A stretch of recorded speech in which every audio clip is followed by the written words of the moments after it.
عذاب دے گا اور تمہاری جگہ اور لوگ پیدا کر دے گا اور تم اس کو کچھ نقصان نہ پہنچا سکو گے، اور اللہ ہر چیز پر قدرت رکھتا ہے۔ اگر تم پیغمبر کی مدد نہ کرو گے تو اللہ ان کا مددگار ہے۔ وہ وقت تم کو یاد ہوگا جب ان کو کافروں نے گھر سے نکال دیا۔ اس وقت دو ہی شخص تھے، جن میں ایک ابو بکر رضی اللہ تعالی عنہ تھے، دوسرے ہمارے پیغمبر صلی اللہ علیہ وآلہ وسلم۔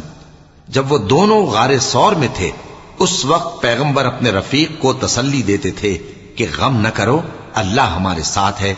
تو اللہ نے ان پر تسکین نازل فرمائی اور ان کو ایسے لشکروں سے مدد دی جو تم کو نظر نہیں آتے تھے، اور کافروں کی بات کو پست کر دیا۔